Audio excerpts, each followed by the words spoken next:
নমস্কার বন্ধুরা, পিকুর রান্নাঘরে সবাইকে স্বাগত। আজকে আমি তৈরি করে দেখাবো ইলিশ মাছের মাথা দিয়ে কচু শাকের ঘন্ট। খুব কম উপকরণে খুব কম মশলাতে কিন্তু এই রান্নাটা তৈরি করা হয়, আর খেতেও এত ভালো লাগে। এক থালা ভাত কিন্তু নিমেষেই উঠে যাবে যদি এরকম একটা কচু শাকের ঘন্ট থাকে পাতে। আর তাহলে চলুন বন্ধুরা, কীরকমভাবে আমি এই রেসিপিটি করে দেখানো যাক।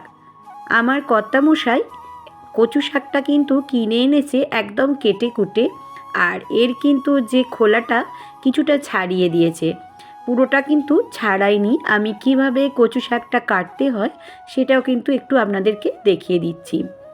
কচু শাকের গায়ে যে সূক্ষ্ম সূক্ষ্ম খোলাগুলো থাকে সেগুলো কিন্তু বেশ ভালো করে কেটে নিতে হবে, আর আমি একটু ছোট ছোট টুকরো করে নেব। আর যেগুলো একটু বড় ধরনের আছে কচু শাকটা, তার ভেতরে যে একটু সাদা অংশটা আছে সেটা কিন্তু অবশ্যই ফেলে দিতে হবে। আমি যেভাবে রান্না করব, বাড়িতে যদি সেইভাবে আপনারা রান্না করেন তাহলে কিন্তু কোনো রকম কচু শাক দিয়ে একটু গলা চুলকাবে না, আর খেতেও কিন্তু অত্যন্ত ভালো হবে।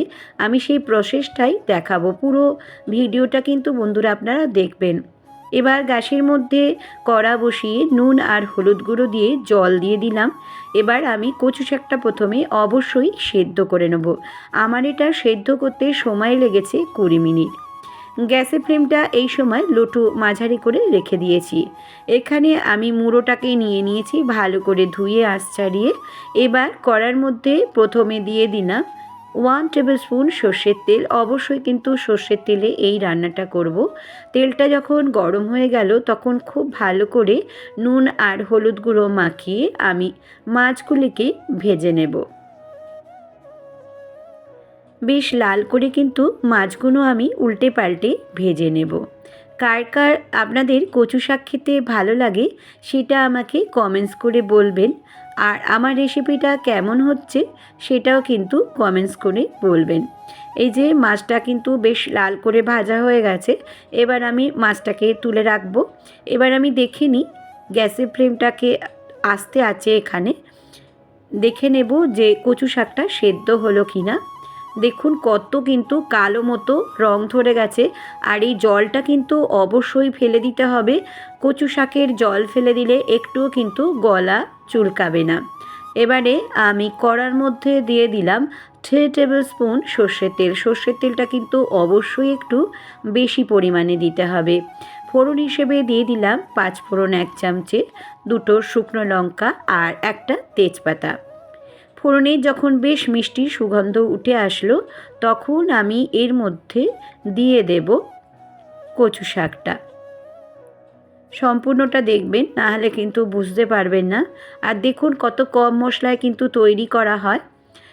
এবার একটু নাড়াচাড়া করে নিলাম। দিয়ে দিলাম পরিমাণ মতো নুন, হলুদ গুঁড়ো এখানে দিয়ে দিলাম 1 চামচ, লঙ্কার গুঁড়ো 1 চামচ, ঝালটা আপনারা যে যার মতো বুঝে দেবেন। জিরে গুঁড়ো দিয়ে দিলাম 1 চামচ, আর 1 চামচ দিয়ে দিলাম চিনি। দিয়ে বেশ ভালো করে নাড়াচাড়া করে নেব। একটু ভালো করে কিন্তু কষিয়ে নিতে হবে। এই সময় গ্যাসের ফ্লেমটা অবশ্যই কিন্তু জোর দিয়ে রাখবেন। এবার মেন উপকরণ হচ্ছে তেঁতুলের জল। আমি বেশ কিছুটা তেঁতুলকে নিয়ে ভালো করে ভিজিয়ে রেখে দিয়েছিলাম আর জল দিয়ে দিলাম। তেঁতুল না থাকলে আপনারা কিন্তু লেবু দিতে পারেন। আমি কিন্তু খুব ভালো করে ঘাঁটা ঘাঁটা করে দিচ্ছি, সেটা কিন্তু দেখতেই পাচ্ছেন বন্ধুরা। আর তেঁতুল দিলে অবশ্যই কিন্তু একটুও গলা চুলকাবে না, আর গলাও ধরে যাবে না। অবশ্যই কিন্তু তেঁতুলটা অবশ্যই দেবেন, তেঁতুল না থাকলে লেবু দেবেন।